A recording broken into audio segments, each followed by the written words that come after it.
Ok, alors on va faire une sikha sur Parashat Ekev, puisqu'on est Parashat Ekev. Donc, Chelek Bet du Likutei Sichot. C'est une sikha qui va parler sur. On sait que dans Parashat Ekev, il y a le fameux pasuk de V'achalta v'savaita v'varta et Hashem Elokecha, il y a de Birkat Amazon. Mais ça fait référence aussi à la manne qui était mangée dans le désert, on en reparle encore. Et donc, le rabbi va partir d'une sikha, enfin d'une réflexion ici sur l'épreuve que constituait la manne. Et donc on va le voir au niveau de la nourriture, puisque ça parle directement de la nourriture. Il y a vraiment le problème de manger justement les fruits de la terre, d'élever la nourriture, etc. Mais on va le voir après, pas simplement au niveau de la manne proprement dit, mais aussi, par exemple, au niveau de la chokhma, de comment on peut comprendre un niveau plus spirituel.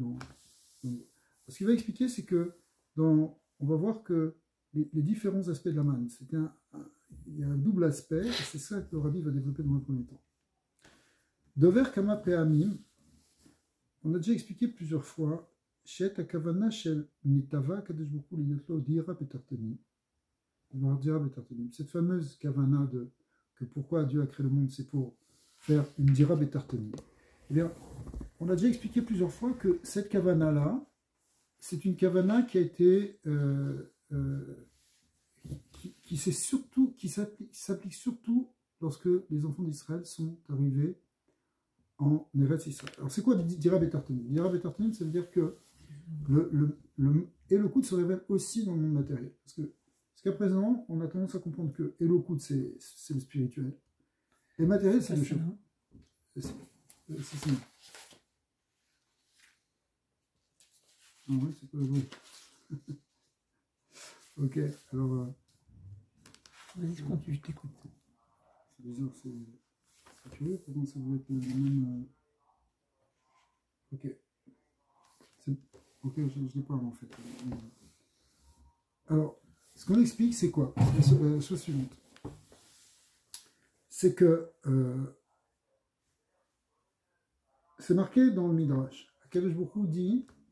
Enfin, le Midrash nous dit que une des raisons, ou la raison principale pour laquelle Dieu a créé le monde, c'est parce qu'il voulait résider dans le monde d'en bas, dans le monde des hommes, dans le monde matériel, pas simplement dans le monde spirituel. C'est que le spirituel, c'est le spirituel, le monde des anges, le monde des forces spirituelles, mais aussi dans le monde matériel, c'est-à-dire vraiment dans le monde où il y a quelque chose de physique, quelque chose de gâché.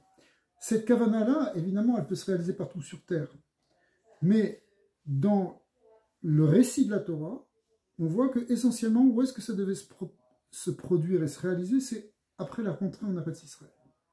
Tant qu'ils n'étaient pas rentrés en Eretz Israël, tant qu'ils étaient encore dans le désert, ce n'était pas vraiment une dira betartani. Donc, c'est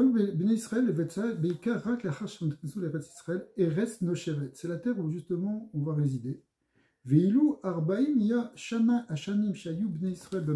40 ans où les Bnei Israël étaient dans le désert, Avou Achana le Avodazou Be'eretz Israël. En fait, c'était rien qu'une préparation.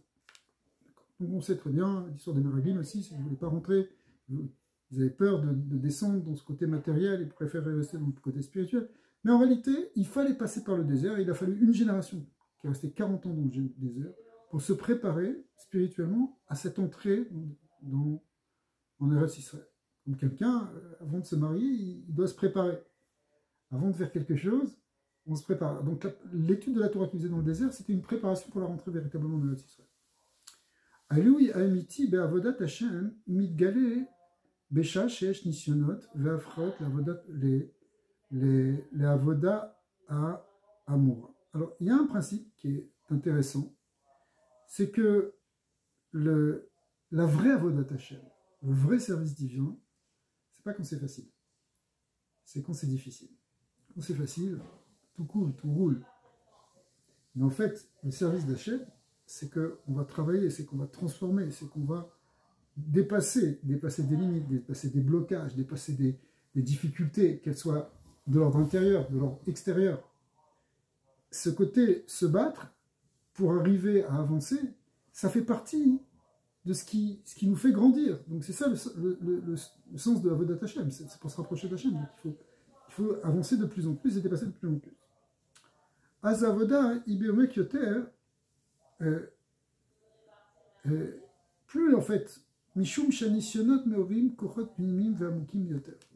La raison est que, en fait, cette avoda, elle va être meilleure, elle va être plus grande, parce que quand on se dépasse, quand on dépasse les obstacles, quand on passe des épreuves, en réalité, on fait sortir des forces intérieures plus profondes. En fait, on fait sortir des forces que peut-être même on ignorait au départ. On pensait qu'on était incapable de faire ci, de faire ça. Mais face à la difficulté, au contraire, c'est là qu'on peut le sortir. La reine Gam Arba'im Shana Bamidbar, Zman Achana Le'avodazu, Ayu et Nisayon et Bnei Israël. Donc en fait, les 40 ans dans les airs, même si on le voit comme la bulle des Anané Kavod, où ils étaient protégés, en réalité, il y avait des épreuves dedans. Et l'épreuve, bizarrement, c'est d'abord comme c'est marqué dans le Passouk, les Nasotecha, la date, Atasher Bilvavecha, Tishmor Mitzvotav, que Akadosh Baruch Hu, il t'a fait passer dans le désert, les Nasotecha, c'est-à-dire pour te tester littéralement, pour te donner une épreuve, on sait que le lien de l'épreuve, c'est pour faire grandir, pas simplement pour tester. Mais en tout cas, c'est un test, il y a eu quelque chose, pour voir si tu gardais les mitzvot, comment tu vas te construire.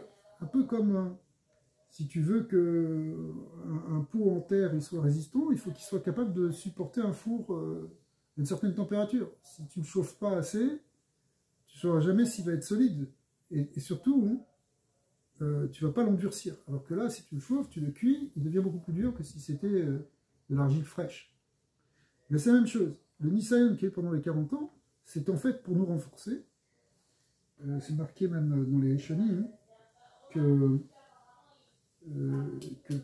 cette génération qui est née dans le désert, le fait qu'elle soit née dans le désert, ceux qui sont rentrés, c'est la deuxième génération, donc eux ils sont nés dans le désert.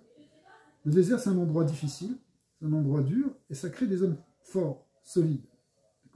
Les gens qui ont grandi dans le désert, c'est des hommes qui sont robustes. Ils ne sont pas grandis dans un petit palais tranquille. C'est vrai qu'il y avait une protection, il y avait la protection de l'étude de la Torah, mais malgré tout, c'était quand même dans le désert. Donc il y avait des épreuves, comme on le voit dans le parachat de cette semaine. Ils ont dû affronter les serpents, les scorpions, etc. Mais Hachem les a protégés de tout ça. Mais quand même, il y avait des épreuves. Et la preuve, en fait, dont la Torah parle surtout, ça va être ici l'épreuve de la manne, on va voir. On va voir. En réalité, le Rabbi dit que, de manière générale, il y a deux sortes d'épreuves. Il y a les épreuves de type richesse, une missionnaire de la Hachiroute. Donc, la richesse, c'est une épreuve. On va voir pourquoi. Et d'un autre côté, il y a aussi une autre épreuve qui est l'épreuve, évidemment, de la pauvreté. Donc, le contraire. Alors, dans le Midbar, ils ont expérimenté les deux épreuves à la fois, et les deux à travers la manne. La manne, ce fameux pain céleste qui tombait, eh bien, Mitzad Echad, Ayabo, est à Shirut Agdola Beyoter. D'un côté, c'est la plus grande richesse que tu puisses imaginer. Pourquoi? Parce que, d'abord, premièrement, c'est un pain céleste. C'est quelque chose de divin, quelque chose d'extraordinaire. C'est une grande richesse, d'abord. Ça, c'est le mets le plus raffiné, la chose qui... Ça vient du ciel. L'Oyabo obsolète, il n'y avait pas de déchets. C'est-à-dire que tout était intégré dans le corps. Il n'y avait pas, on rejetait rien. Vergishubot kolatami, on sait aussi qu'il savait tous les goûts. Chez Kosugi Amazon, de toutes les sortes de nourriture, comme c'est marqué dans Agmar, tout ça dans Yoma. Chez Lokelechem Minaret, ça c'est pas comme le pain de la terre. Chez Mugbal Betahamo, le pain de la terre il est limité dans un seul goût. Il est obsolète, en plus il a même des déchets. Evi Imo Aman Gam Avanim Tovot ou Marglay. L'Agmar a dit aussi que dans la manne, elle tombait aussi avec des pierres précieuses. Donc, il y avait une hachiroute kepshuta. Vraiment, c'était un pain qui rendait riche. C'était riche, kepshuta. Mais d'art, d'un autre côté, la manne n'était pas qu'une question, n'avait pas que l'aspect de la richesse, elle avait aussi le contraire. C'est quoi? Ayab et man gam nisan chez la niyot. Il y avait l'épreuve de la pauvreté. Kimosh Neymar, amachilecha, man, etc. Les man, anotecha. Donc, anotecha, ça veut dire fin de t'appauvrir, littéralement. Ça veut dire c'est de t'éprouver, mais c'est une épreuve qui passe par la pauvreté. Ou Kefi chez mes voix, Begmara, toujours la même Gemara raconte que chez Aïnoui, Idbata Bekar chez Aman, Loevi, Imo, Siva, Mokletet.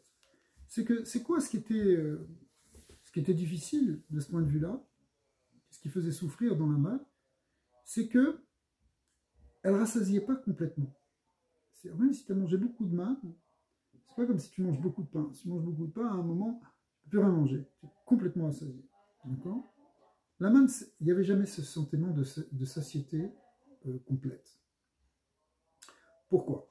Les fida achat, eno domé micheshlo pat besalo le michenbolo pat besalo. C'est une expression de la Gemara qui dit tu ne peux pas comparer quelqu'un qui a du pain dans son sac, dans sa besace, de celui qui n'en a pas.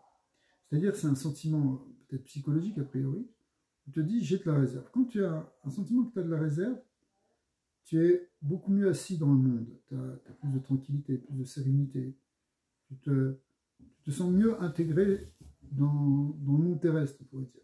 Alors que quand tu vis et que tu ne sais pas ce que tu vas avoir demain, que tu dépenses tout aujourd'hui, que tu ne sais pas encore le prochain repas, comment il va venir, eh bien, ça crée un sentiment peut-être d'insécurité, un sentiment de fragilité, de vulnérabilité.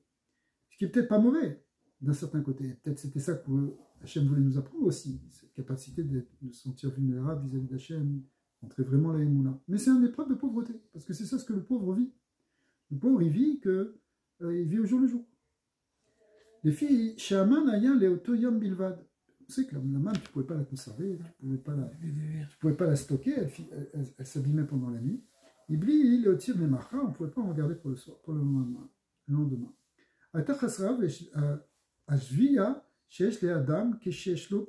Donc il manquait ce concept de pas de Bessalo, ce concept d'avoir une réserve, ce concept de dormir tranquille la nuit. Ok, ça c'est le premier point qui fait que ça avait un côté pauvreté la main. Deuxième point, les filles d'Achnia, enodome michiroe veochel et micheno roe veochel. On te dit que c'est vrai que ça avait tous les goûts, mais tu ne voyais pas le poisson, tu ne voyais pas la fraise que tu étais en train de manger. Ça avait toujours la même couleur. Donc, comme tu ne vois pas l'aliment, eh bien, il y a un concept que c'est pas pareil quand tu vois que quand tu ne vois pas. C'est un truc que les cuisiniers connaissent bien, c'est que tu manges aussi avec les yeux. Et si tu manges... Si une chose, cuisinier moderne, un traiteur, il va te dire tout dépend des couleurs, de l'association des choses quand tu les mets dans l'assiette. Pourquoi? Parce qu'effectivement, le côté visuel, tu manges aussi avec les yeux, tout simplement. Donc ils n'avaient pas ça. C'est pour renforcer le côté moulin, comme Hachem, tu ne le vois pas. Alors, effectivement, c'est la même chose, tu ne vois pas. Effectivement, ça veut dire parce que tu as besoin de voir ta nourriture, en vrai, théoriquement. C'est de la christoniote, c'est l'extériorité. Tous les produits que tu achètes sur le marché, ou presque, ils ont des colorants. Qu'il y ait un colorant, qu'il n'y ait pas de colorant, c'est la même chose. Ah, mais tu achètes un yaourt à la fraise, il n'a pas de colorant rouge, tu te dis, ouais, ça ne doit pas être très bon, ça ne doit pas être fort. Mais c'est faux. Puisque le colorant, c'est juste une goutte qui n'a aucun goût, etc. Donc c'est quelque chose de fake, de faux. Donc théoriquement, mais malgré tout, l'homme fonctionne comme ça. Donc c'est pas apparemment, ça ne relève pas du temps de la consommation et de la publicité, cette histoire. C'est de tout temps. Cette idée que la vue est importante, sinon on n'a pas le même sentiment. C'est vraiment... c'est pas quelque chose de... dire qui est propre au monde moderne. On est devenu... on est dans la civilisation de l'image, il faut que ce soit beau, etc. C'est pas vrai, c'est de tout temps, c'est comme ça. Le regard est important aussi dans la Achila. Il y a des sodotes al Kabbalah entre les yeux et la bouche, bien sûr. Ça veut dire la ville, Ketsad yitechen she bedavar echad beman yitmazgu shne efechim aniyot v'hashem. D'abord, il faut comprendre. Question fondamentale. Comment dans la même chose, tu peux vivre à la fois l'épreuve de la richesse, enfin, un côté de richesse et un côté de pauvreté. Ça devrait être dans deux choses différentes, mais comment ça se fait que c'est dans la même chose? Et pourquoi ça doit être dans la même chose? Pourquoi Akadosh Baruch Hu nous envoie ça? Alors, c'est quoi la Hashirut? On a dit la Hashirut Shaita Baman, Ayubo, Kol HaTa'amim Vechel Avanim Tovot Margaliot, qu'il y avait tous les goûts, qu'il y avait même des pierres précieuses dedans. Metziut Sheina Yechola Liyot Klal Belechem Minaret. Ça, c'est quelque chose que tu ne peux pas trouver du tout dans le pain terrestre. Areze Mishum Shiu Aya Lechem Minashamayim. En fait, la cause de cette Hashirut, c'est parce que c'est un pain qui vient du ciel. c'est vraiment quelque chose de surnaturel. Et même, plus que ça, c'est Ignal Eloki, c'est quelque chose de divin. C'est un pain qui est divin. Donc le divin, forcément, c'est quelque chose qui est infini. Donc c'est la richesse absolue. Qu'il est Gabel Okut, un Akbalot. Du point de vue de Elokut, il n'y a pas de Akbalot. Valachen notar Aman. C'est pour ça, la man, le reste de la man, Gam leachar yiridato lemata, bemauto ve'elokut, lo aya bobsolet. C'est pour ça que, non, ce qui est resté de la man, c'est-à-dire ce que tu as mangé, finalement, ça ne laisse pas d'obsolète, ça ne laisse pas de déchets. Pourquoi il n'y a pas de déchets? C'est aussi parce que ça vient du ciel, c'est parce que c'est divin. Pas de klipa. Lo aya mugbal rak le ta'amim mesuyamim. Achelo aya mugbal rak be yitronot shel sug haochel. Beikar lechem tzomea. Et là, chez Yvi, mettons, shlimut a domem ve'avenim tovot ou maraglayot. Donc, en réalité, ça pouvait prendre tous les goûts, ça pouvait avoir toute la dimension. En plus de ça, il y avait des pierres précieuses dedans, donc ça veut dire qu'il y avait de la richesse mélangée dedans. Ok, donc la dimension divine, elle donnait ce côté de richesse. Mitzad iluze sheeshbo memad sheunale le gamre mina olam, ve'eno talui be charisha ve'zriya anagot haolam. Donc en fait, c'est quelque chose qui défie les lois du monde, parce que normalement pour manger du pain, tu as besoin de labourer, tu as besoin de semer, tu as besoin de récolter, etc. Tu as besoin de faire tous les travaux. C'est ça la naga du monde. Et là, ça dépassait tous les entendements. C'est-à-dire que c'est du pain, mais c'est un pain qui répond plus du tout aux règles du pain habituel, du pain terrestre. Ouais. En fait, c'est quelque chose qui dépassait le monde et même le temps. Pourquoi même le temps? Parce que normalement, justement, pour fabriquer du pain, ça te prend du temps. Entre le moment où tu vas ensemencer et tu vas récolter, il y a tout un processus qui va durer des mois, plus en plus après, c'est un nombre de travaux qui prennent du temps. Jusqu'à la cuisson. Elle tombait à un horaire précis ou Elle tombait tous les matins. Tous les matins, il se réveillait et au moment où le soleil se levait, on voyait encore une couche de rosée, et sous cette couche de rosée, il y avait la manne. C'était entre deux couches de rosée.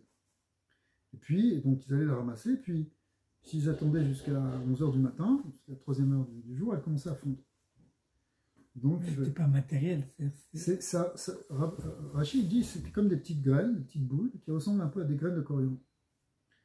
Alors ça, c'était comme en même temps, un peu comme, ça avait l'apparence de rayons de miel. Tu prends des rayons de miel brut, quoi, dans les ruches. C'est quelque chose de brillant, un peu cristallin, comme ça. Donc il y avait une dimension cristalline dans la manne. Après, bon, on pouvait éventuellement la préparer, on pouvait la cuire. Il fallait peut-être même on pouvait en faire aussi une pâte, on pouvait la travailler pour en cuire un pain.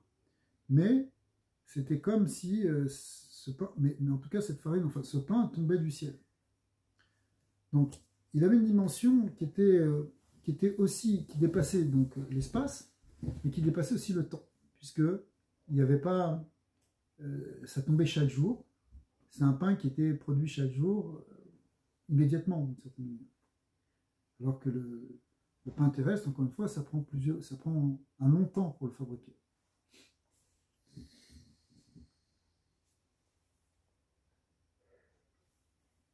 לכן היה המן דבר יום ביומו בדוגמת מתנה שהיא לפי הנתינה מה שאין כן שכר שהוא תלוי בגודל העבודה.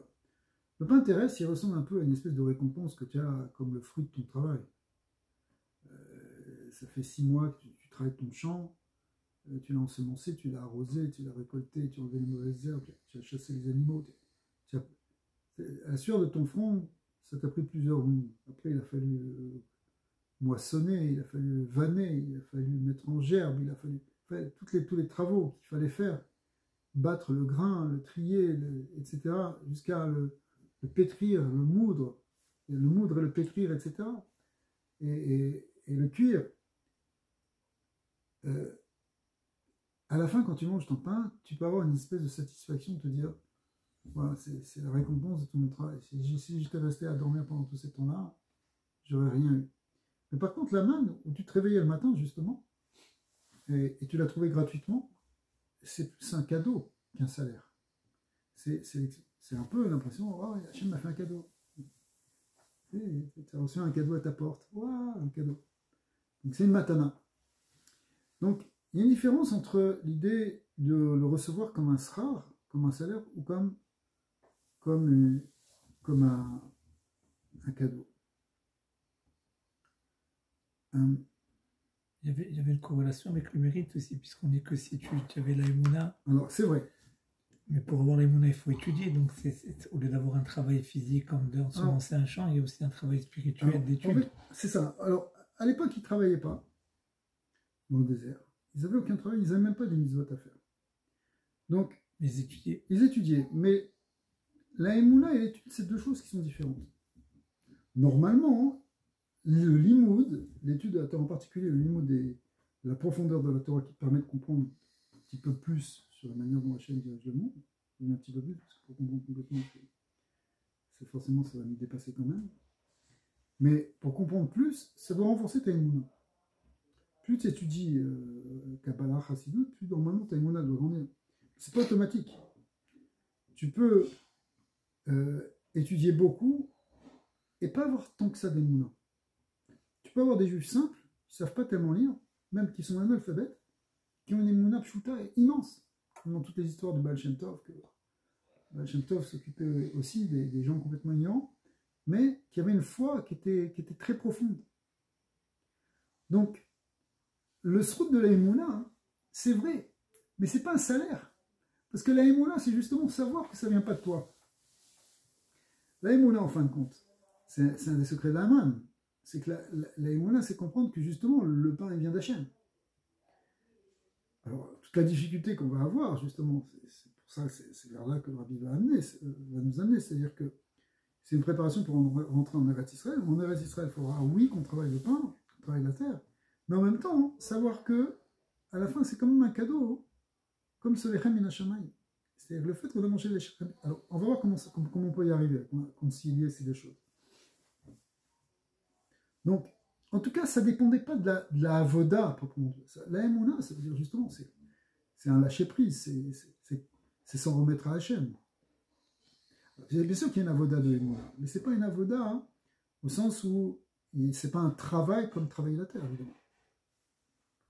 Même travailler la terre, tu te dis, Hachem, il y a une ashgacha qui a été favorable à ce qu'il y ait une bonne récolte, on a eu plus de beau temps, des fois il y a des moissons qui sont ravagées. C'est pour ça que, exactement, c'est pour ça que tout le seder de la Mishnah, qui est le seder des Zraïm, tout ce qui concerne les végétaux, est appelé dans les marins Emouna. Ça s'appelle la Emouna, parce que, effectivement, même si tu mets toutes les chances de ton côté, si gèle ou s'il y a une sécheresse, c'est plus dans tes mains.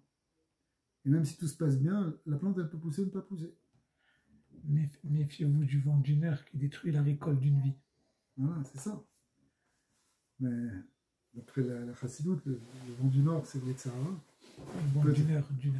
Du vent d'une heure. Qui détruit la récolte d'une vie. Ouais, mais c'est ça.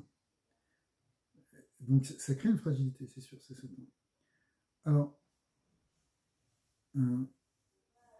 Gam, לא יכלו לראות בעין האנושי את כל הדברים שטעמו אותם במן, שכן העין מוגבלת אינה יכולה להשיג את הבלי גבול בעניין האלוקי.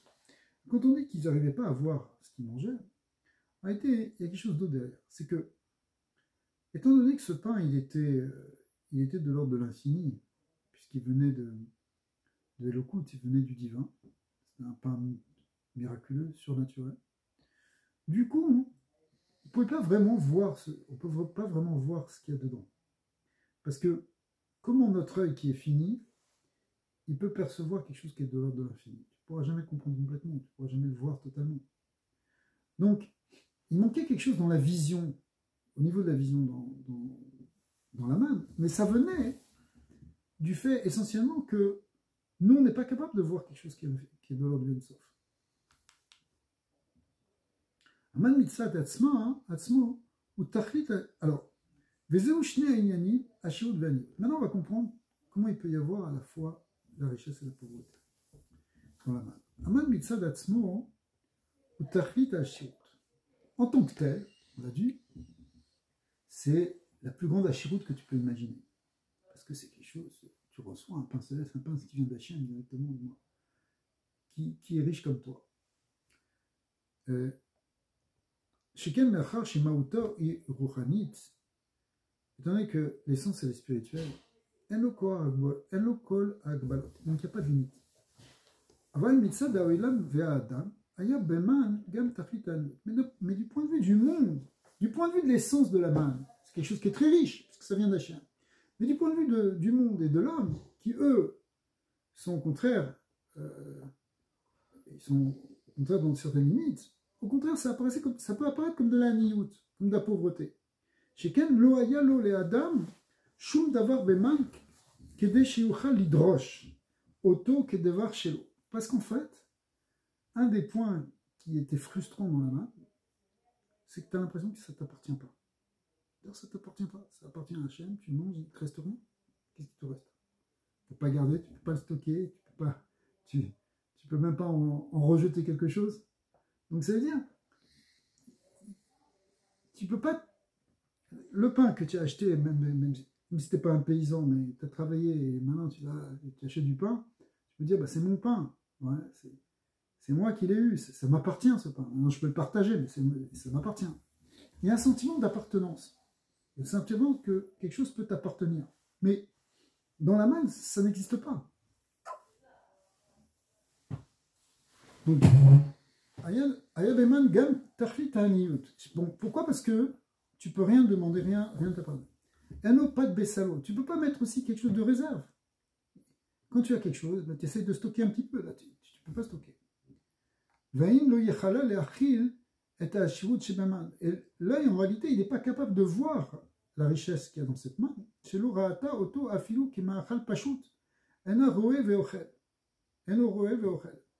n'arrivais même pas à voir dans la main le vrai aliment que tu voulais sentir.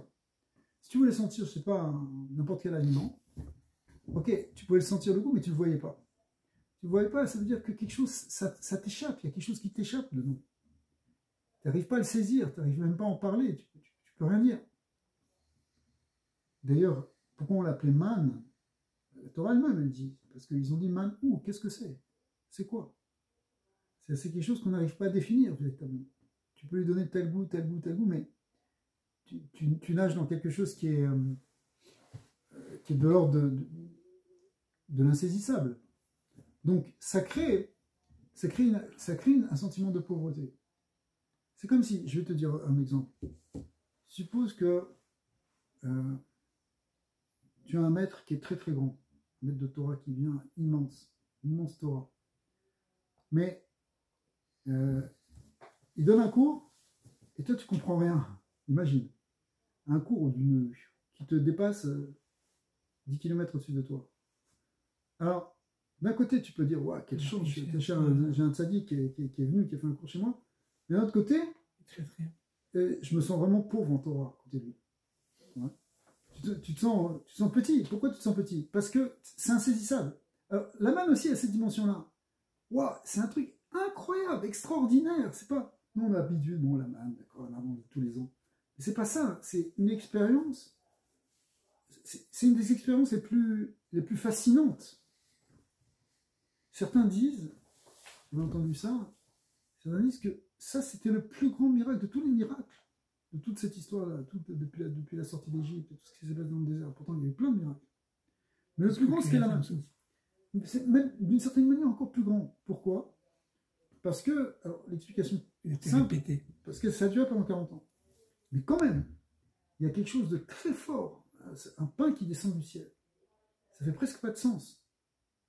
Et puisque normalement, la nourriture, tu la trouves sur terre, tu ne trouves pas du pain dans le ciel. Donc c'est quelque chose qui fait appel à quelque chose de très très surnaturel. Et le fait que ce soit très surnaturel, quelque part, tu n'arrives pas à l'intégrer. Mais même cette rosée, ouais, de tous les matins que nous on vit, Ouais. Elle a ce côté aussi, cette Ouais. dimension, tu vois, de miracle qui se perpétue, parce que c'est pas évident. Et tu peux l'expliquer avec, tu vois, des concepts physico-chimiques, de C'est ça, tu peux dire. condensation, etc. Mais c'est tous les matins, c'est incroyable aussi. C'est ça. Mais pour nous, même si on parle de rosée céleste, on va le voir tout de même comme un phénomène naturel. Donc la rosée, voilà, la rosée après. Et ça, on ne pourrait pas cultiver, on peut C'est rien ça. faire. C'est un très bon point qu'on avait vu une fois dans un shiur, justement en parlant de la manne, que pour nous, si on voit de la manne qui tombe demain, on va dire wow, c'est un miracle incroyable, c'est quelque chose qui est totalement miraculeux, et c'est vrai. Mais pour les gens qui sont rentrés en Eretz Israël, qui avaient grandi qu'avec la manne, ils n'avaient jamais vu autre chose. Quand ils ont vu une plante qui poussait parce qu'on mettait une graine, pour eux c'était ça qui apparaît comme une miracle. Mais de là on apprend que tout est relatif. Ça veut dire tout est miraculeux. Même ce qui est la teva, c'est miraculeux, sauf qu'on est tellement habitué qu'on le voit comme la nature. Mais même la nature. Hachem il a mis dans la nature que tu mets une graine, elle pousse. Mais dis-moi, comment tu peux expliquer ça? Il faut être très fort. Même si aujourd'hui scientifiquement on essaie de comprendre tous les phénomènes chimiques qui vont se passer au niveau de la graine qui est placée dans la terre, mais comment cette graine qui pourrit, elle va finalement faire jaillir un arbre, ça reste quand même un miracle. Ça reste un miracle. Et c'est vrai que c'est un miracle. Ça aurait pu ne pas se passer. C'est Hachem qui a voulu que ça se passe comme ça, et ça se passe comme ça. En fait, ce qu'on peut dire de ce que tu dis aussi, c'est que c'est l'habitude qui banalise et qui fait que ce qui est miraculeux devient banal. Absolument. Et ce qui est inhabituel, on crée au miracle. Exact. C'est toute une question de regard. Mais ça fait partie des enseignements très importants de la chassidut. C'est qu'on doit voir dans la nature, notre vie quotidienne et dans la nature, dans le monde qu'on est, on doit voir quelque chose qui est une merveille divine dans chaque chose. Parce que c'est vrai. Sauf que c'est la merveille divine qui est tellement habituelle qu'on croit que c'est ça la réalité. Mais c'est une réalité qui est purement divine en fait. Au fond, même le pain qu'on mange de la terre, c'est sûr que c'est aussi un miracle. Sauf que c'est plus difficile à voir. Parce qu'on est dedans, parce qu'on vit dans ce système. On est complètement conditionné par le système du monde. On est dans le monde et on vit dans le monde. Mais en fait, si on se place au-delà du monde, on voit que pour que le monde existe, et tous les phénomènes qui se passent dans ce monde, c'est des phénomènes qui, finalement, auraient pu ne pas être, ou auraient pu être, et donc c'est vraiment un miracle. Alors, ici, le côté pauvreté, revenons au sujet, le côté pauvreté qui vient, donc le côté richesse qui vient dans la manne, c'est qu'on voit que c'est divin. Le côté pauvreté qui vient dans la manne, c'est que justement parce que c'est divin, ça nous dépasse. Et que du coup, on n'arrive pas à garder quelque chose, on ne peut pas garder, on peut pas le prendre, on peut rien en faire, on ne peut pas le voir parce que ça nous dépasse. Donc, ça crée un sentiment d'éloignement. Le sentiment d'éloignement, c'est le fondement de la pauvreté. Le pauvre, c'est quelqu'un qui se sent coupé, qui se sent... il ne reçoit pas ce dont il a besoin, en tout cas, il le perçoit comme ça.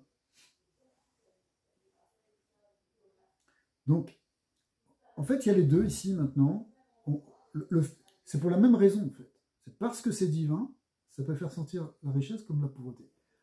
On a un problème, parce que pourquoi ça ne devrait pas faire ressentir que la richesse? Au contraire. Si c'est le divin, non. Mais parce que on a aussi des créatures qui sont dans ce monde. Donc, le fait qu'on soit dans ce monde, ça crée aussi ce sentiment à la fois de pauvreté et d'éloignement.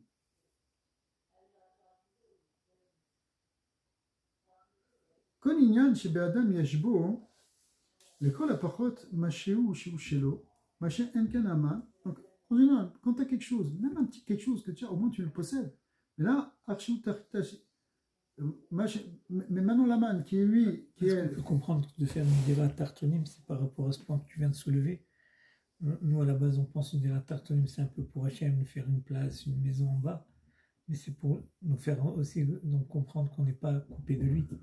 Ouais. Qu'on n'ait pas ce sentiment de pauvreté. On peut voir comme ça ou... On va voir comment ça va se réaliser. Parce que, effectivement, il va y avoir un dépassement à la fois de l'épreuve de la richesse et l'épreuve de la pauvreté. Donc, en fait, on voit qu'il y a les deux extrêmes, en tout cas dans la main. Alpi Anan, Gam Yuvan, Diyuk Lashon Apasuk, Verivecha, Veachilecha et Taman. Il y a un pasuk qui dit: je t'ai affamé et je t'ai donné à manger la manne. Lozu Bilvad, Shaman, Louis Bia. Alors, c'est pas seulement que la manne, elle ne rassasiait pas, comme on a dit tout à l'heure, elle ne rassasiait pas complètement. Kemo lechem enaretz, alors que le pain physique, lui, te rassasie totalement. Mishum shne ta'amim delei. Et là, ve'irvecha ou garam le re'avon. Mais plus que ça, c'est que cette manne-là créait un sentiment de faim. Donc non seulement elle ne donnait pas une complète satiété, mais en plus elle générait de l'appétit. V'lichora er orer aman re'avon. Comment la manne peut donner faim? Au contraire, c'est un pain qui te donne faim. C'est le contraire des diététiciens, là. On veut que... Là, c'est bon. Alors, si c'est bon, oui, mais même si tu manges quelque chose de bon et que tu en manges à certains moments, il y a des limites. Ce sont les limites de l'estomac, en tout cas. On a tous des limites par rapport à ça. Kol davar chez Baolam, nivra, alors que là, non. Non seulement ça ne rassasie pas, mais ça éveille même l'appétit. Donc, et quelque part, c'est frustrant. C'est frustrant. Alors, tu manges, tu as encore faim. Ouais. Kol davar chez Baolam, Kol davar Baolam nivra, im magvalota. En vérité, chaque chose qu'il y a dans le monde, il est créé avec un certain nombre de mesures, avec des limites. L'eshlo et inyano, ou ve'en lo kol shaychut, le davar chez nous. Il a des choses qui le concernent lui. Par exemple, si tu prends du blé, c'est du blé, c'est pas de la viande. Il a des propriétés, il a des fonctions, il a des choses qui le concernent précisément.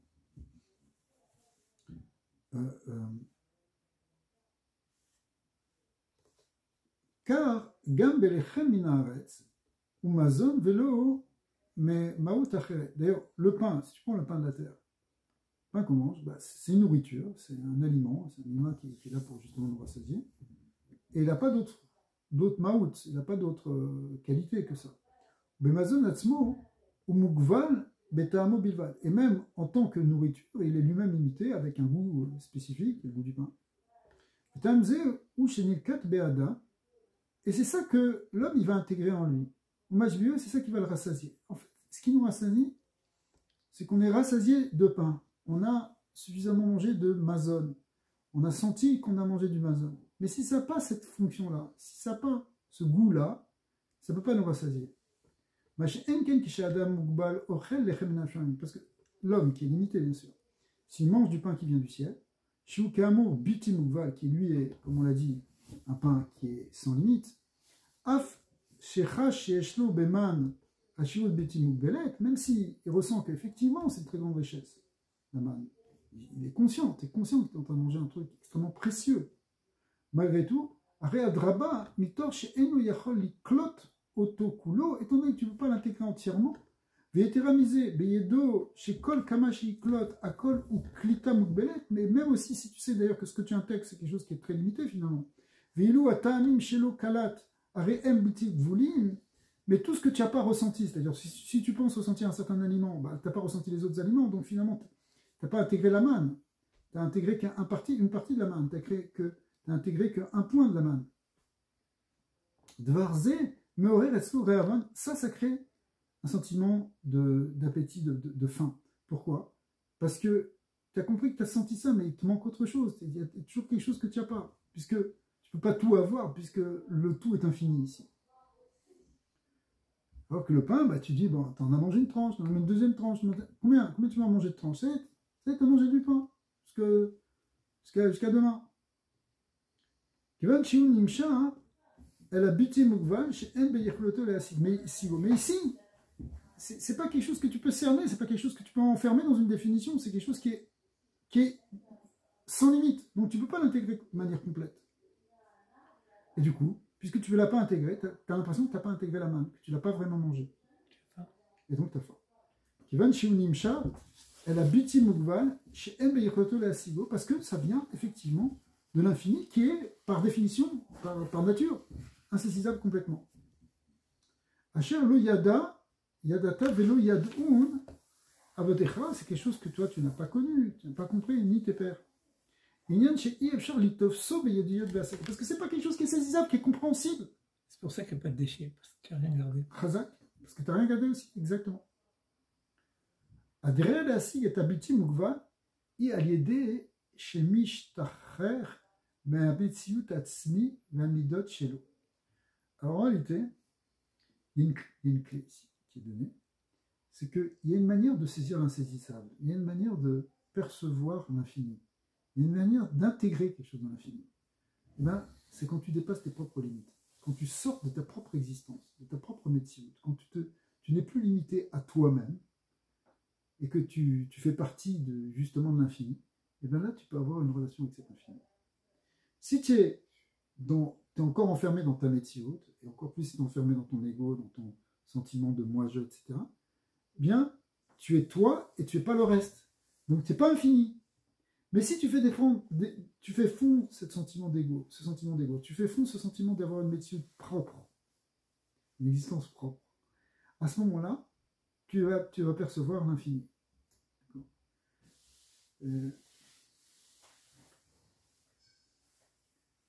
Si tu te trouves devant un lac ou une mer, tu ne peux pas boire la mer parce que le lac, tu ne peux pas le boire parce que tu vas en boire quoi? Un verre. Mais tu n'as pas bu tout le lac, tu as bu une goutte d'eau, tu as bu une toute petite partie de l'eau. Mais si tu te fonds dans cette eau, si tu te diluais dans cette eau, évidemment physiquement, il ne faut pas le faire, mais si tu te fondais dans cette eau, eh bien tu ferais un avec toute l'eau de tout l'océan.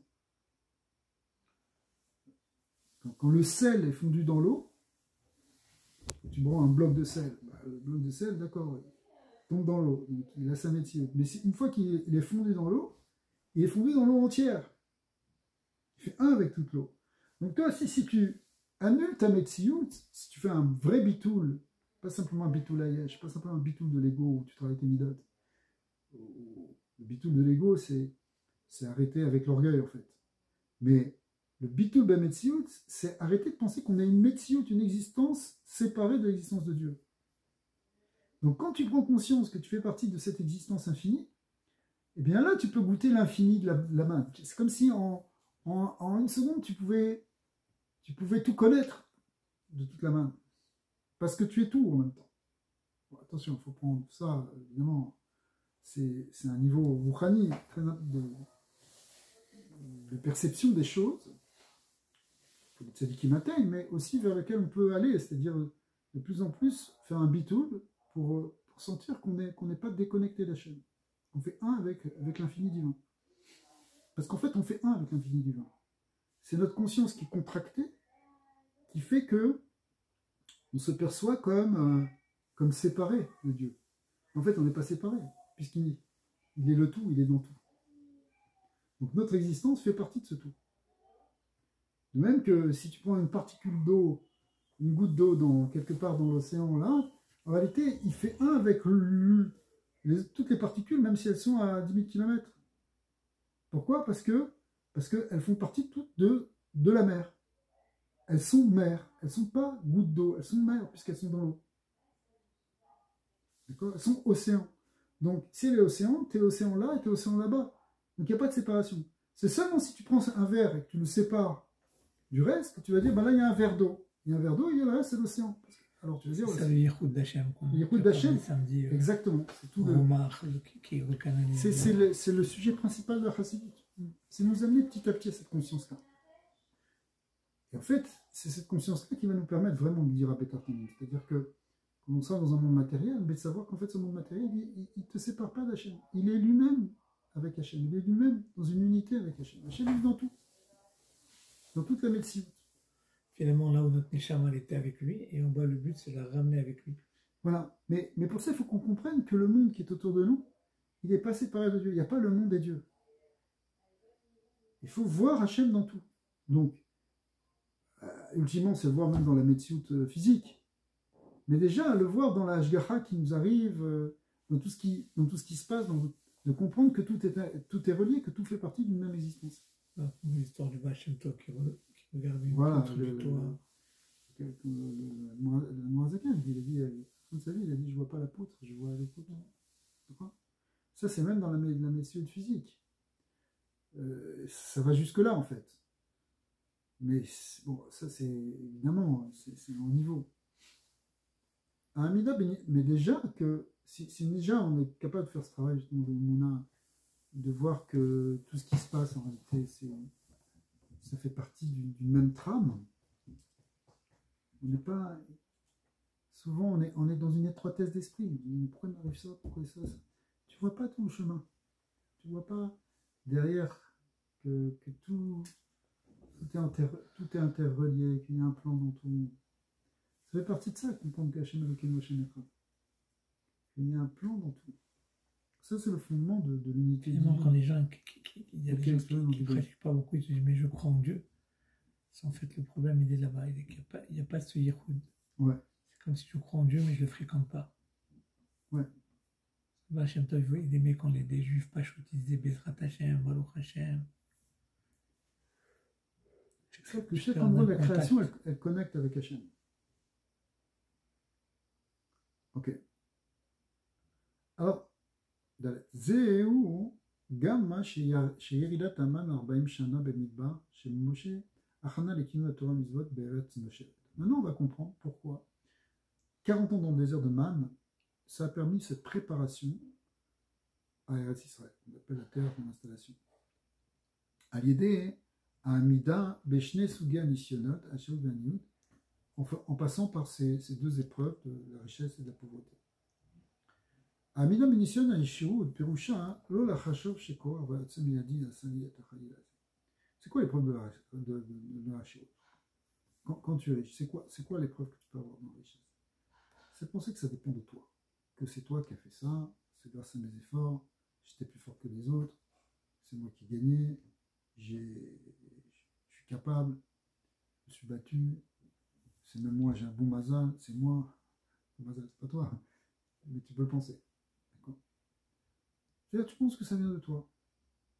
Et évidemment, c'est une épreuve, parce qu'il ne faut pas penser comme ça. D'accord? Parce que qu'est-ce qu'il faut penser? Il faut penser où anoten lecha kor la sotachayil. C'est vrai que tu as de la force, mais c'est Dieu qui te donne la force. Ah, tu sais bien parler, c'est Hachem qui te permet de parler. Ah, tu as des bras solides. Qui c'est qui te donne cette force ou ces bras solides? C'est Hachem. Donc finalement, qu'est-ce que tu as comme mérite? Arrête de penser que c'est à toi. Tu as mieux réussi que les autres. Et alors? C'est Hachem qui t'a donné un meilleur QI.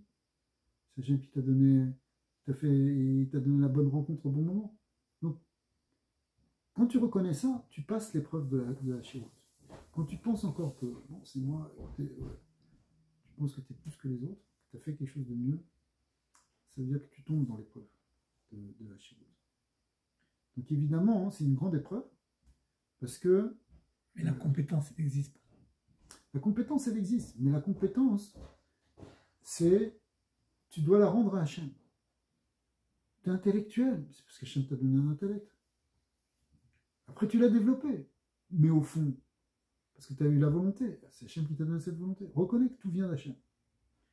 Bien sûr que toi, tu dois te battre, toi, tu dois faire des efforts. C'est pas qu'on est en train de dire qu'il n'y a pas d'efforts.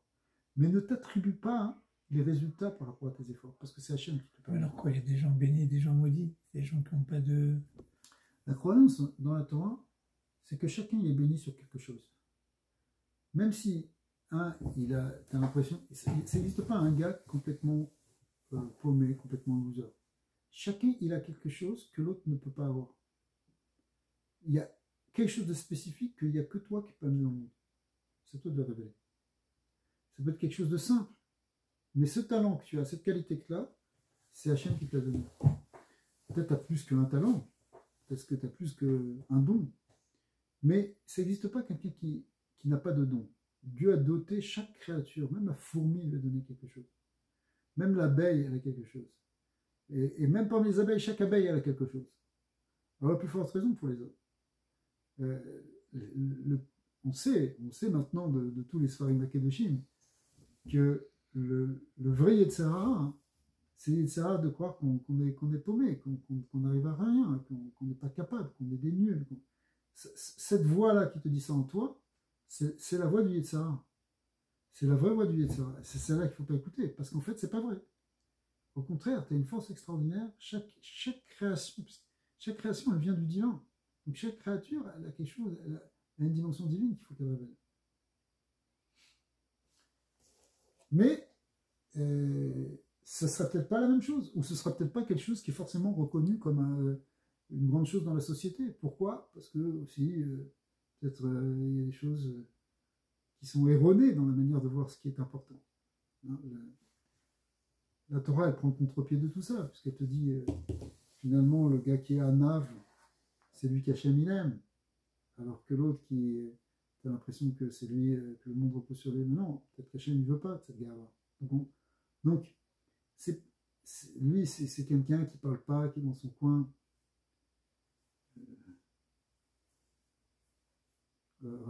Cette semaine, j'ai entendu, j'étais dans la voiture, j'ai entendu un shiur de Rabbi Mendy Friedman. C'est un des grands mashpim en Amérique, Rabbad. Il a des cours incroyables. Et il donne des cours de Zoom. Lui, il a enseigné pendant des années dans le Minnesota. Il enseignait beaucoup pour les filles, tout ça. C'est un grand chacham. Mais il donne un cours de Zoom. Il dit, dans son cours de Zoom, il y a plein de gens du monde entier. Il dit, vous savez pas, il y a beaucoup de gens qui viennent d'Afrique. Bon, il y avait un gars qui venait, et c'était un cours qu'il faisait, je sais pas, une fois tous les 15 jours, tous les 2 semaines. Et il y avait un gars, un Africain qui était là, tu vois les petites vidéos comme ça, ne bougez pas, parle pas. Parle pas. Donc il est venu de semaine en semaine, enfin de mois en mois, tous les 2 semaines. Un jour, je sais pas, finalement, il a discuté un peu avec lui. Il a dit que lui, il habite en Nouvelle-Guinée et qu'il est dans un village où il n'y a pas Internet, il n'y a pas de Wi-Fi, et qu'il fait une route pour venir écouter le cours de 8 heures de marche. 8 heures de marche pour venir écouter le cours dans un endroit où il y a Wi-Fi, et après il repart. Mais il se dit, voilà, est-ce qu'on va commencer à mépriser quelqu'un? Tu ne sais pas qui a. Tu ne sais pas quelle valeur ça peut être aux yeux d'Akadosh Baruch Hu, ce gars-là qui vient là. Et qu'est-ce qu'il fait? Il écoute ce cours et après il le répète à tous les gens de son village. Un cours de judaïsme, un cours qui parle de Dieu, qui parle d'Hachem. Tu comprends? Ça veut dire, ne méprise personne. Chacun, il a quelque chose. Le niveau de Hanavat de ce gars, c'est incroyable. Après, marcher 8 heures dans le soleil, machin. C'est pour de quoi il le fait. Alors, c'est ça veut dire, c'est le pire, c'est cette gava de penser que c'est toi qui as fait quelque chose, que tu crois que tu as fait comme ça, même si le gars il a fait 10 millions, peut-être qu'aux yeux d'Hachem, ce pauvre homme là qui a rien, mais qui pourrait écouter un cours de Torah, il va faire tous ses efforts, et sans rien dire, et sans en tirer d'orgueil, sans publicité, sans... Dis-moi, sur qui le monde y repose? Sur des gens comme ça ou sur des gens comme ça? Tu comprends? Donc, la richesse, ça risque de te faire oublier ça, parce que finalement, tu n'as pas tellement besoin d'Hachem, puisque tu as tout ce qu'il faut. Tu comprends? Donc, tu penses que ça vient de toi, alors que ça ne vient pas de toi. Okay.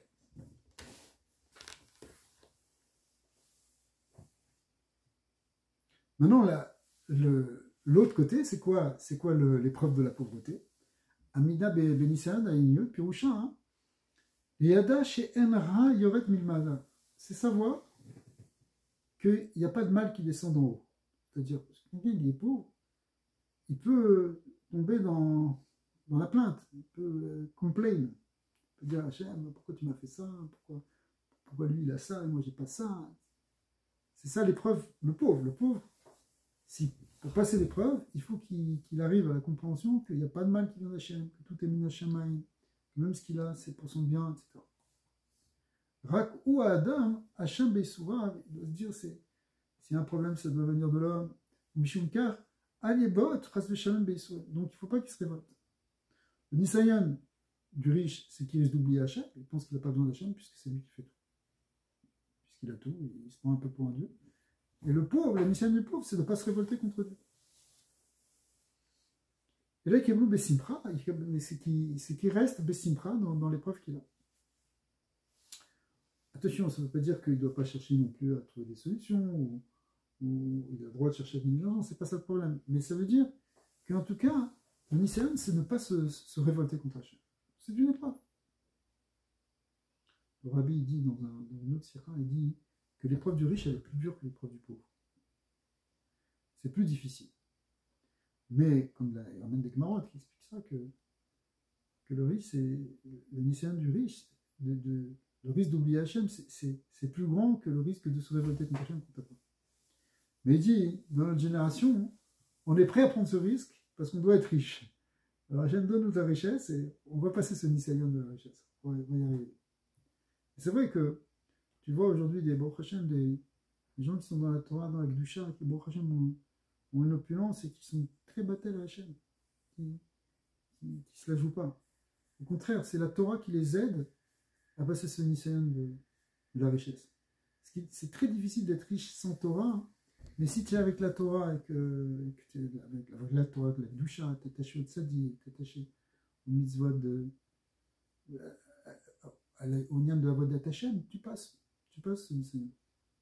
D'ailleurs, on le passe tous plus ou moins parce que même si des fois on se sent un peu pauvre aussi, en réalité, en fait, quelque part, on est beaucoup plus riche que beaucoup de gens dans le monde. La preuve, là, cet homme-là dont on parle. Et qu'on est beaucoup plus riche que ce qu'on était il y a 100 ans, comme on l'a dit l'autre fois. Donc, au contraire, tout l'idée de la Shirout, c'est qu'on doit redoubler, au contraire de la Vodat Hashem, de Simcha, de Bitul Hashem, de Oda, de dire merci. En fait, il faut passer beaucoup de temps à dire merci Hashem. Ça rejoint ce que tu disais là, quand on avait fait le cours sur on a du mal à Tania il priait pour que Napoléon il perde. Et maintenant, le rabbi, au contraire, il a pris la Marseillaise. C'est-à-dire qu'il a dit dans le monde occidental, le monde de la révolte occidentale qui a amené une forme d'athéisme. En réalité, même ça, on peut même transformer la transformation et prendre ça et l'utiliser pour cette force de révolution pour vouloir enlever la clipa définitive qui empêche la Géoula. Donc, il a réussi à faire ce birour-là. C'était le dernier birour à faire. C'est un birour qui était très difficile. Le birour de l'athéisme. Le birour de la négation. Mais en fait, une fois qu'on a passé là, toutes les épreuves là, du XXe siècle, il fallait que quelqu'un comme le rabbi fasse ça. Et dire maintenant, on va utiliser la révolte, on va utiliser la révolution pour amener Mashiach. Mais pas dans la clipa, comme l'ont fait aussi les révolutionnaires français, mais ensuite après tous les révolutionnaires russes, etc. Où il y avait une dimension messianique aussi. On voulait amener l'égalité des peuples, la liberté, l'international, tout ce que tu veux. Mais en réalité, hein, c'était mitzvah de la clipa. C'est un peu ce qu'ont fait ces grands intellos qui n'étaient pas juifs, qui étaient hors Torah et qui sont devenus des brillants Talmid Chacham. Tu vois, comme tu dis, c'est un peu ce tikkun de l'athéisme. Rabbi David Pinto Atav nous a dit, samedi nous a dit, il y avait le Melakdim, en arabe ça veut dire ancien. Après il a dit le Melajdid, tu vois, le Melanovo, et après il a dit, nous on appelait ça derrière les planches, parce qu'il y avait comme des planches qui séparaient, il y avait la vie nouvelle. Et il nous a dit, là-bas il y avait des gens un peu athées. Et après c'est repris, il a dit non, pas athée, un juif il n'est jamais athée, mais pas pratiquant. Et c'était les Grecs à au lycée qui ont fait, tu vois, les grandes écoles après. Donc tu vois, il y a eu tout un... Et maintenant, on est dans un dor de Teshuvah. Ouais. On est dans un dor où la Yahadut, elle se développe de plus en plus. Même si tu vois, on a à Israël des gens qui sont encore très, très contre, mais le peuple il grandit énormément dans la Torah, de plus en plus. Dans toutes les strates de la société, il y a de plus en plus d'impact de la Torah. Ce qui est une bonne chose, parce que l'âme Israël a besoin de Torah. C'est ça qui fait sa force, c'est ça qui fait sa richesse, c'est ça qui fait sa justesse de vue. C'est grâce à la Torah.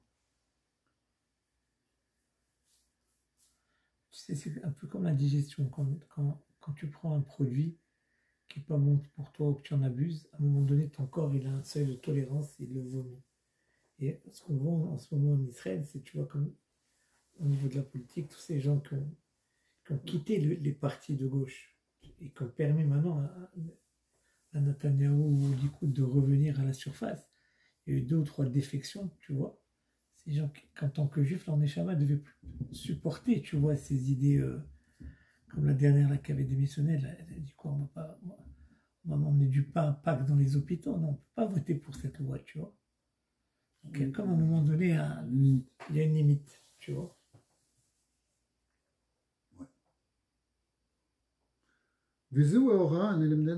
C'est ça qu'on apprend en fait de la manne.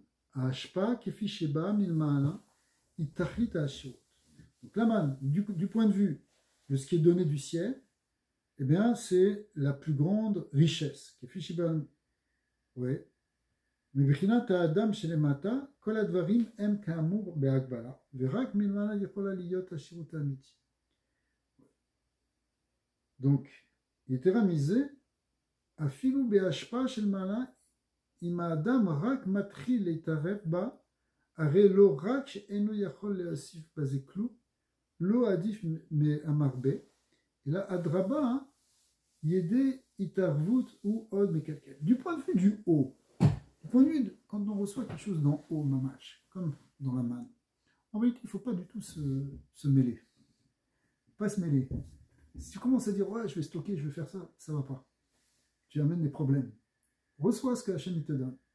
Gorem Aniyut, et ça, au contraire, plus tu vas mettre de ton moi, plus tu vas mettre de tes idées, de ton truc, plus tu vas, au lieu de bénéficier de la richesse qu'on est en train de te donner, tu vas créer de la pauvreté.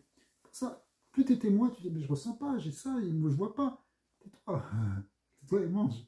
C'est la plus grande richesse. Tu es pauvre, tu sens que tu es pauvre à travers ça. Mais c'est parce que, arrête de regarder comme ça, arrête de penser comme ça.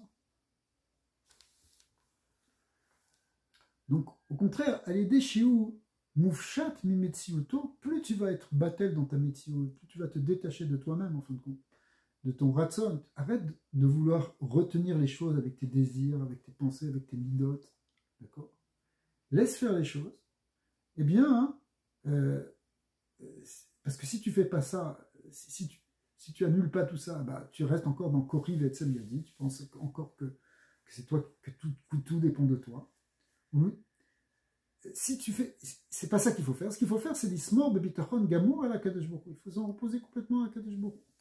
Az Adam kli les kabbalat hashpa milma. Si tu t'en remets complètement à Hachem, tu es battel complètement, c'est là que tu peux recevoir. Et gama hashpa begashmiut, chez Anivra mitzad agbalot, eno yachol leachil oto. Et maintenant, tu vas pouvoir recevoir ce que normalement un homme physique ne peut pas recevoir parce qu'il est trop limité.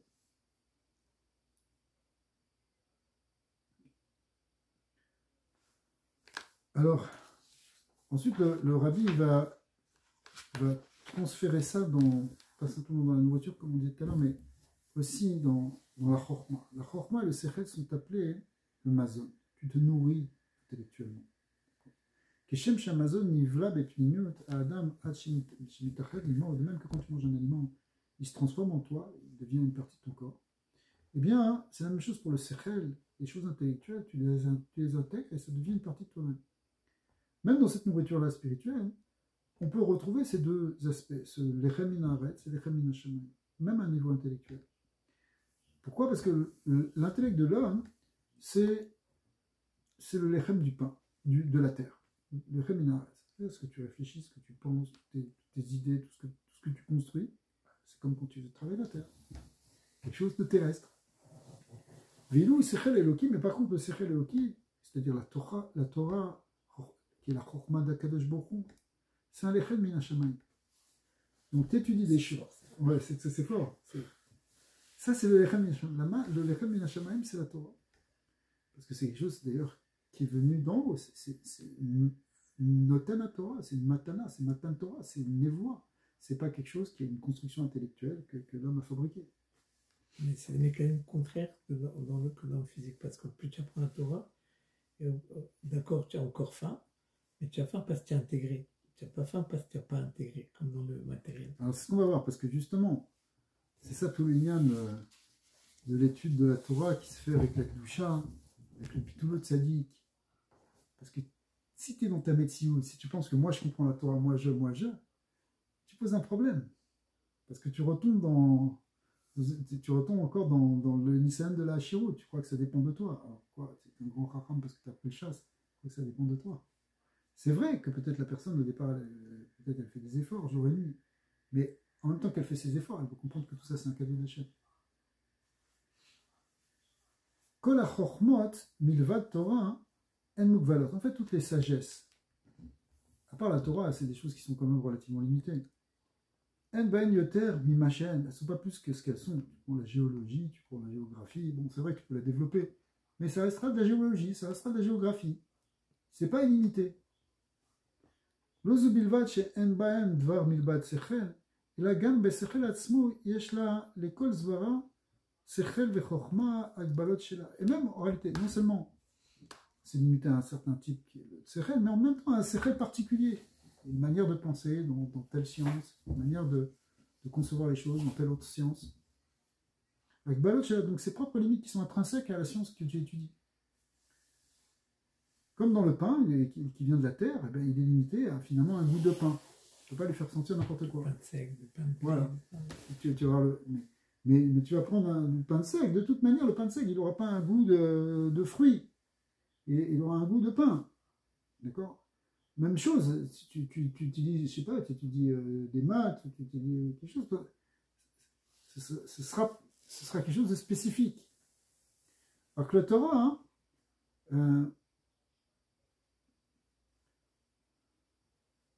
alors, avant les marottes à Akbalat, Veshebesechel Anyoshi, Veadraba Biglala, ou manière et dat à Adam ou Masbio, שכן הוא משיג וקיבל את כל ההשכלה שמסוגל לקבל.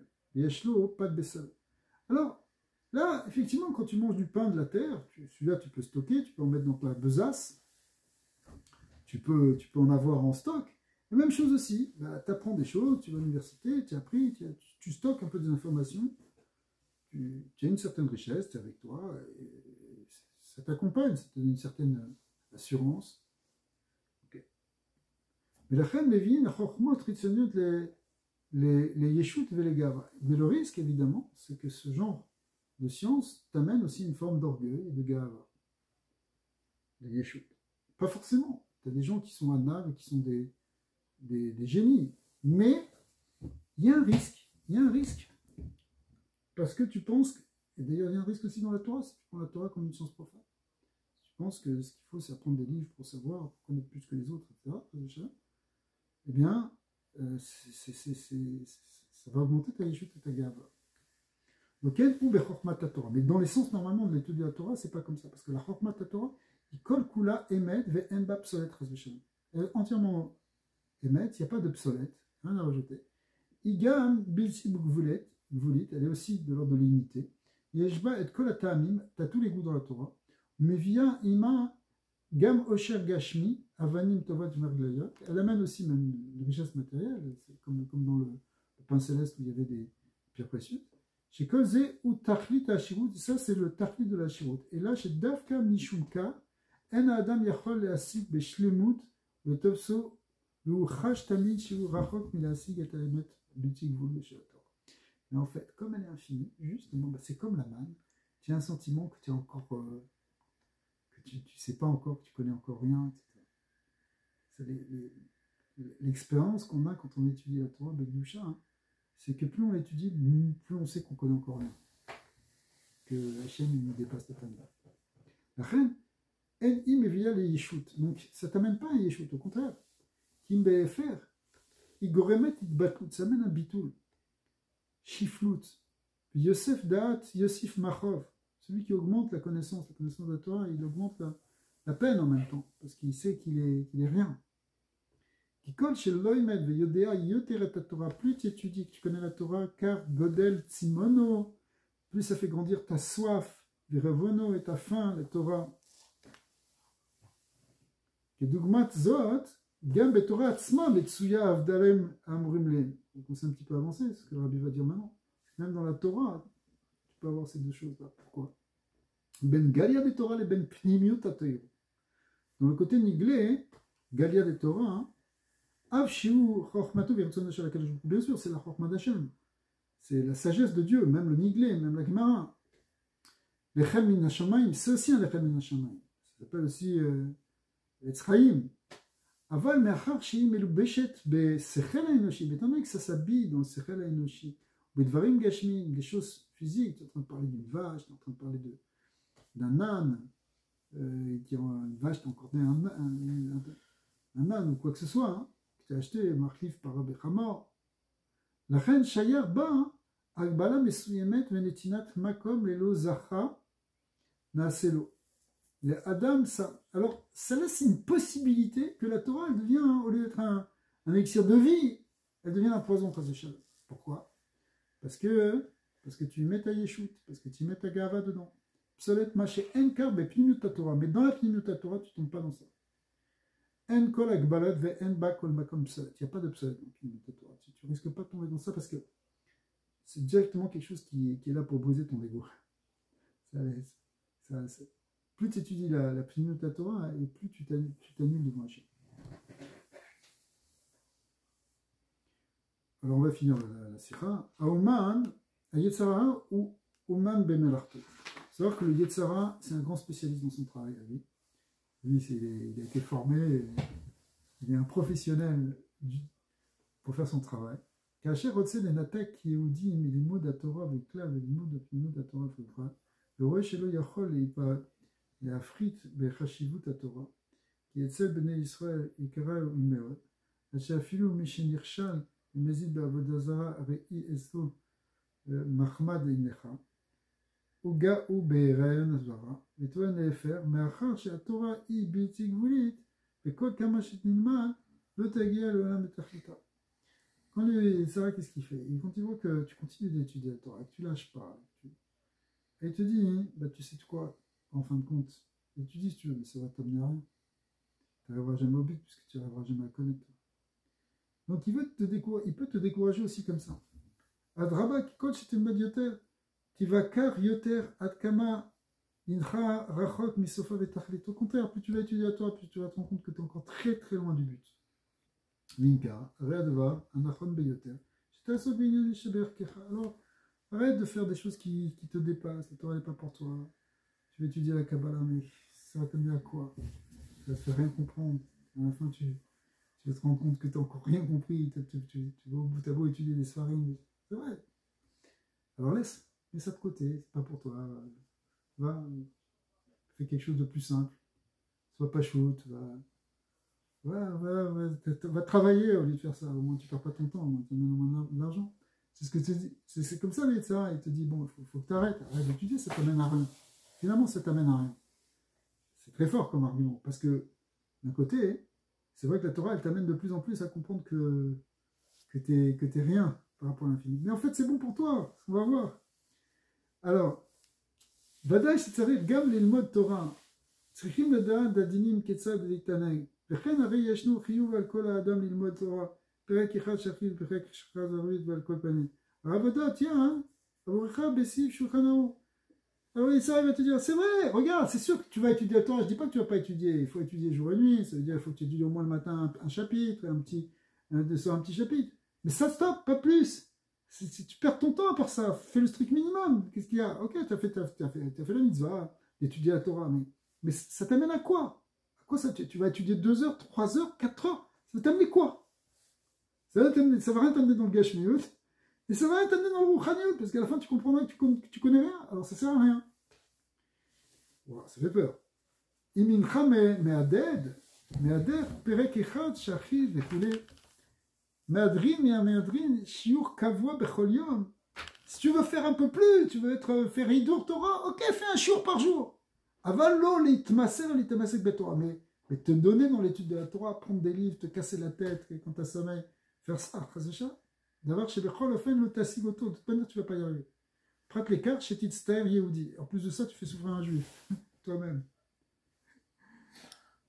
Mais Yosif Machov, alors le Yetzara, il t'a bien eu là, parce que finalement, il t'a découragé. Il te dit, de toute façon, tu n'arriveras à rien. En plus, il a un autre argument. Dai Belimud Galia. Au moins, hein, tu veux étudier la Torah, étudier la Halacha, au moins ça c'est utile. Va étudier Chassidut Kabbalah, mais à quoi ça sert?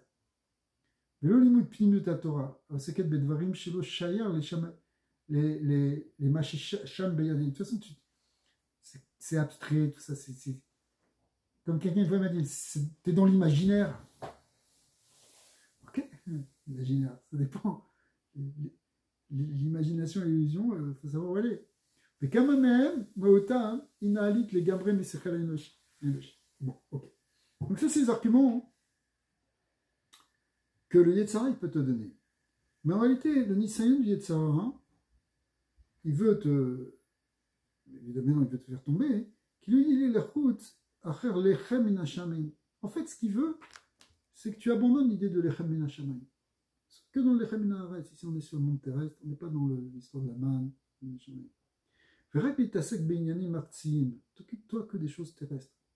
Zoui atchala. Achir ta vie, l'idée car chez Adam, listé mais en vérité, c'est la première étape qui veut dire ça. Après, il veut que tu n'as plus la force parce que tu te coupes de la Torah petit à petit, etc. Le gars, il se laisse aller, etc. Alors, après, il va sortir du derrière de la Torah. Il va commencer à transgresser Shabbat, à pas manger kasher comme il faut, etc.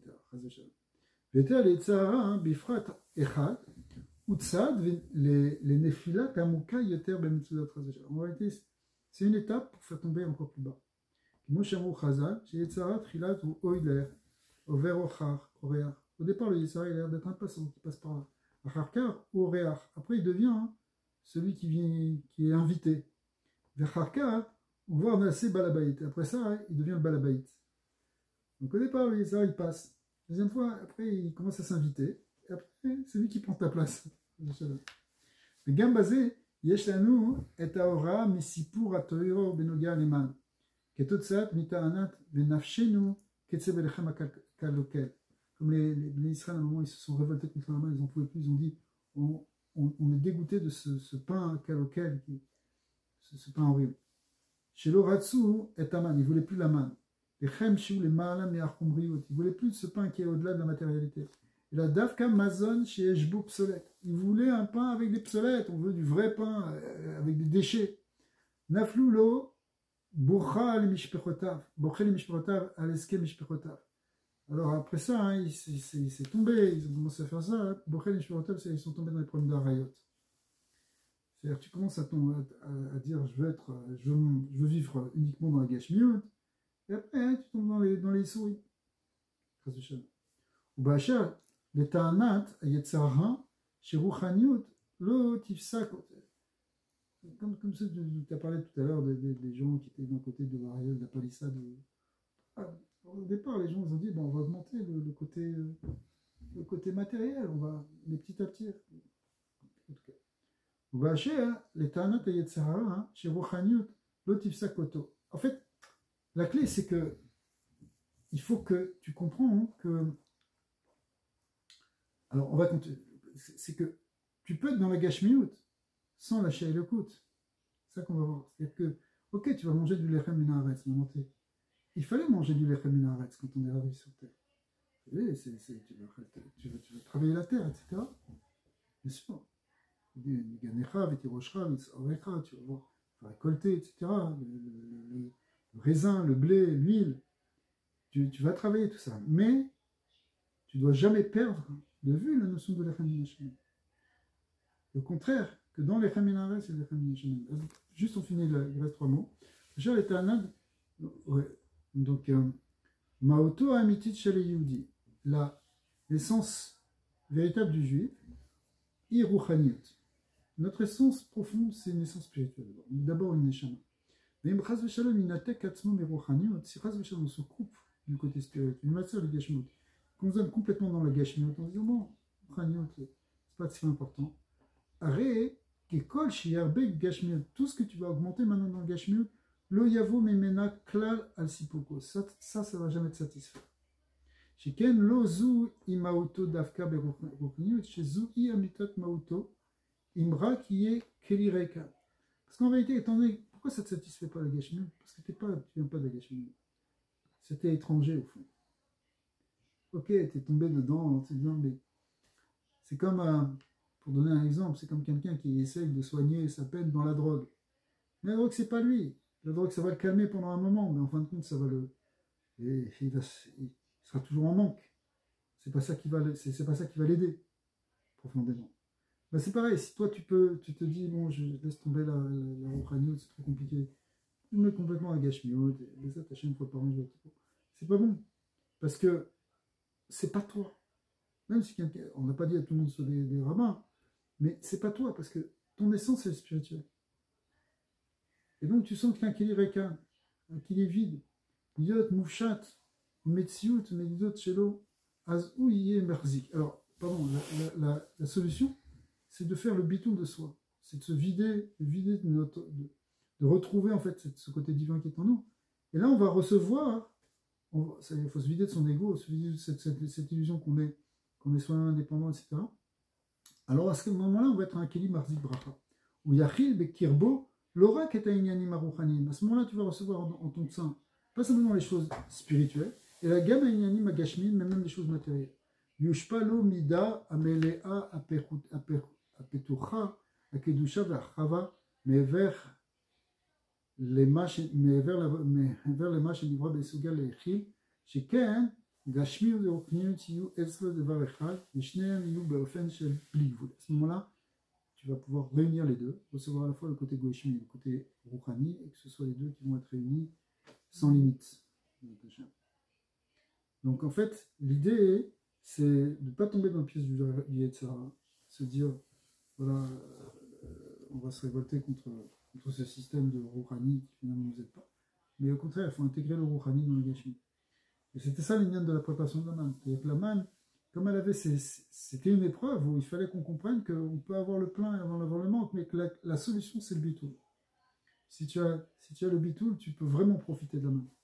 Chose, si tu as le bitoul, tu peux vraiment, bitoul c'est-à-dire t'attacher à chien, tu peux vraiment profiter même et de la Gashmiut et de la Rouhani en même temps.